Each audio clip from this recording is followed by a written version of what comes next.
Lieutenant Lawson, let's define juvenile crime before we even get into it. Can you give us an idea of what we mean when we talk about juvenile crime in Tallahassee? Well, of course, juvenile crime is any crime committed by a person under 18 years of age, as defined by Florida law. And so when you speak of juvenile crime, you're speaking of any offense which is an offense against the penal code of the state of Florida, committed by a person 17 years of age or younger. How does this differ from, say, an adult who commits a robbery or commits an auto theft? You mean as far as the treatment of the officer's treatment of the case? Right. Well, with juvenile, you have a statute which covers our almost every move. For instance, there are rules about how a juvenile is to be transported, about where he is to be transported, how long a juvenile can be held before he appears before a judge, and this sort of thing. But basically, the offenses are worked in much the same manner as an adult offense would be. What are the major offenses that are committed by juveniles in Tallahassee? Is there one area that seems to be usually done, or is it across the board? Well, it's pretty much across the board, but the most frequent is burglary. The breaking, what we used to call breaking and entering. It's now considered all burglary. Statutes have been changed, but that's our most frequent offense. Shoplifting is another, and the one that gives us probably as much trouble as any, although it's only a misdemeanor, is vandalism. Why is there this area of burglary? Is this coming from, do you think, the economic situation of Tallahassee, or is it just kids themselves? Well, I don't think a lot of people tend to interpret statistics, crime statistics, as being economically connected. I tend to disagree with that. I think many of the children that we arrest for various thefts, burglaries, this sort of thing, really economically had no justification for doing this sort of thing. They're middle class or upper middle class kids. So it's just sort of for kicks or for fun sometimes? Right. You said there was a 19% increase in white males charged with burglary and a 113% increase in black males charged with burglary in 1975. Why this big jump with the black children? I really don't know. It's awfully hard to say. I think maybe perhaps last year we had better success in having some of our more frequent offenders sent to the boys' school and various corrective programs, and I think there just weren't as many on the streets in 1973 as there were in 1974 and 75. What has been the cause of the decrease in shoplifting? It's been down 19%. Is that because the shop owners are more aware of what's going on? Well, I certainly hope that's the cause for it. I'm not sure that there is any less shoplifting going on in Tallahassee now than there was last year. I hope that this is so, but I don't really think it's so. It's awfully hard to put your finger on what the cause is there. Maybe we're just not catching them as well. Felonious assault has increased 64%. Why do you think this kind of violent physical crime has been rising in Tallahassee? Well, this has been true for the last couple of years. We've had a tremendous increase in what you would call violent crime, your robberies and assaults and aggravated assaults, and this is more the type of crime that's committed by hardcore delinquents. And I think, frankly, that we're seeing in Florida and in Tallahassee an increase in hardcore delinquency. What age group are we talking about when we're talking about crimes like felonious assault? Oh, from 17 on down to perhaps 15. Is it falls mostly within that age group? Mostly males? Yes. Does it have any bearing on their economic background from what in Tallahassee, do you think? Do you think the children who perhaps are from the more disadvantaged families tend to get more physically angry? Right. I'd say there that possibly there is a correlation between economic background and frequency of committing this kind of offense.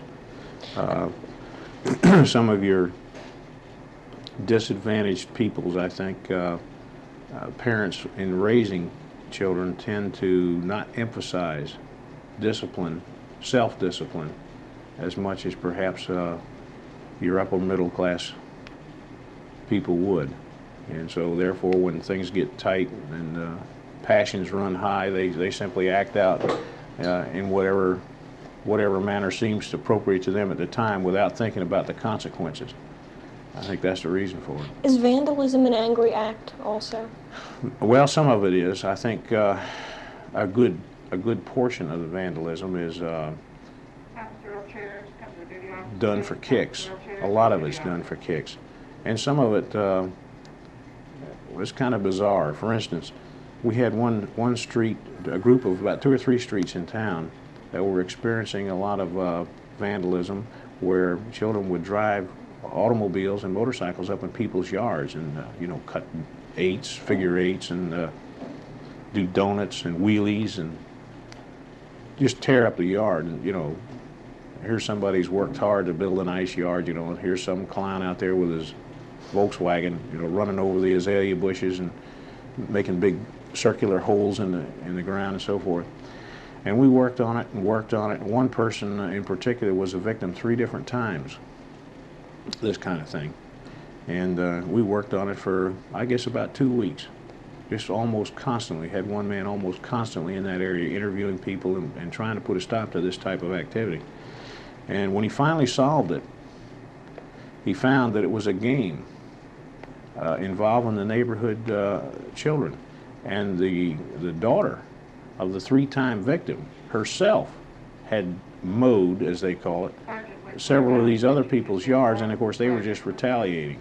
So we just, in that case, we just simply put out the word in the neighborhood, this kind of behavior was not going to be tolerated, stop it, knock it off, cut it out, and we haven't had a case of that in quite a while now. But what could you could just prosecute them with vandalism, you really couldn't charge them with anything else? No, it would be vandalism, right, or malicious trespass. I remember there was a case a couple months ago about all the mailboxes being knocked down in one area. Mm-hmm. Was this also the same type of thing? Yeah, although I think possibly that's not a game. I think that's more just misbehavior for kicks, doing it for the fun of it. Although people don't realize, a lot of folks have a good bit of money tied up in mailboxes. You know, it can get expensive to have to replace your mailbox every week or so. Good. How about vandalism in schools? This is where I think it's generally associated. Has there been a lot of that in Tallahassee? There sure has. There sure has. I'm sure that, well, there are many, many thousands of dollars worth of vandalism done to the different schools in Tallahassee each year. And this year, of course, we had the fire over at one of the schools, which is quite a few $1,000s in itself. And then we had, we recall a few years ago, we had Godby School severely damaged. We had the gym floor torn up at Godby. We had the fire at Pineview School that did about $30,000 or $40,000 worth of damage. So this kind of thing goes on, you know, from time to time. I wouldn't think that juveniles or children would get involved in arson. Is this something new that's coming through? Well, it's certainly, it's been new to us. The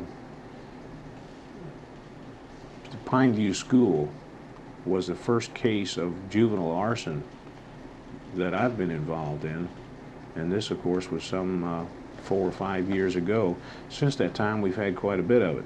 You remember the Piedmont Park fires?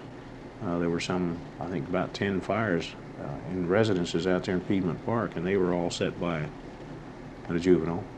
And the recent fire over at Cobb School was the same thing, set by a young man who didn't want to get his report card. Every 6 weeks they'd have a fire over there, and it would in an attempt to destroy the classroom records and so forth. Don't you think when juveniles get involved with arson that perhaps it needs more than a police investigation, but might need some psychiatric help in there too? I'd certainly have to agree with that. I don't think the average person or average child or even the average adult that sets a fire of this kind for sure needs help. Now, a lot of your arson done by adults is done for profit. Business gets bad, let's burn the store down and collect the insurance type of thing. Well, that's a rational act. It's a criminal act, but it's a rational act, and you can understand that, and there's probably no deep psychological significance to it. But a child who sets a fire may be in very serious need of, you know, a good psychological program. Are narcotics a big problem with juveniles in Tallahassee? They sure are. They're a big problem with juveniles and adults, both in Tallahassee. We started experiencing some narcotics back in 1968, and it has gotten worse and worse each year since that time. And now, hard narcotics, heroin, cocaine, this sort of stuff, is now available in Tallahassee, and we, of course, would like very much to stop it, but it is here. How young in the grade schools does it go?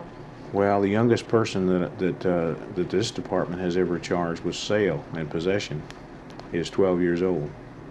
It goes down into the junior high schools, or what they call the middle schools now, and goes on up through high school and, of course, into the college. So it's a fairly pervasive problem with the young. Right. Does this contribute to do you think, the other causes of crime? It certainly does. It certainly does.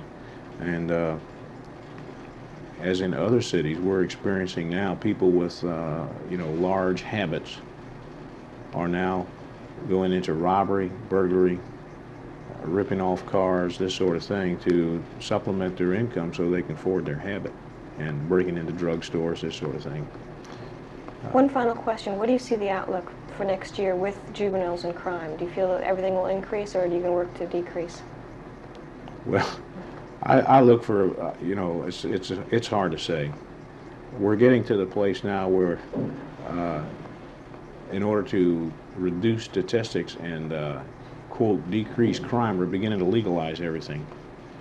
And a lot of the things that we used to make arrests on, and you know, try to seek guidance and counseling for juveniles on, are now legal, and so many of our more minor offenses are on the decrease, very definitely, like runaway, for instance. Truancy, we can't make a truancy case anymore. Ungovernable, these cases just aren't made anymore. And so the minor stuff is on the decrease, but what isn't on the increase is the more major, and as I said before, the violent crime. And this, to me, is not a very healthy trend. It's a trend we certainly would like to and will try to reverse.